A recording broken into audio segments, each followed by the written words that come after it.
ગાંજાના જથ્થા સાથે એક ઇસમને ઝડપી લેતી ભાવનગર એસઓજી પોલીસ।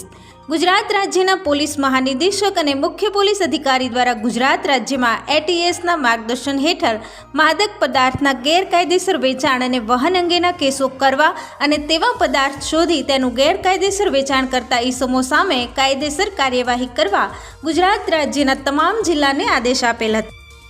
એસઓજી પોલીસને મળેલ ખાનગી બાતમી આધારે દેવી પૂજકવાસ જૂના રતનપર તાલુકો જિલ્લો ભાવનગર ખાતે એનડીપીએસ અંગે રેડ કરતા એક ઇસમના કબજામાંથી સૂકો ગાંજો વજન 9 કિલો 624 ગ્રામ સહિત કુલ 1,01,240ના મુદ્દામાલ સાથે પકડી પાડેલ। આ અંગે તેમની સામે એનડીપીએસ એક્ટની જોગવાઈ અનુસાર કાર્યવાહી કરી એસઓજીના પોલીસ સબ ઇન્સ્પેક્ટર CH મકવાણાઓએ ઘોઘા પોલીસ સ્ટેશનમાં ગુન્હો રજીસ્ટર કરાવેલ છે। તેમજ આ કામના આરોપી મુકેશભાઈ ઉર્ફે મુન્નો જયંતિભાઈ જહમોરિયા ઉંમર વર્ષ 30 રહે દેવી પૂજકવાસ જૂના રતનપર તાલુકો જિલ્લો ભાવનગરના સામે કાયદેસરની કાર્યવાહી હાથ ધરવામાં આવી હતી।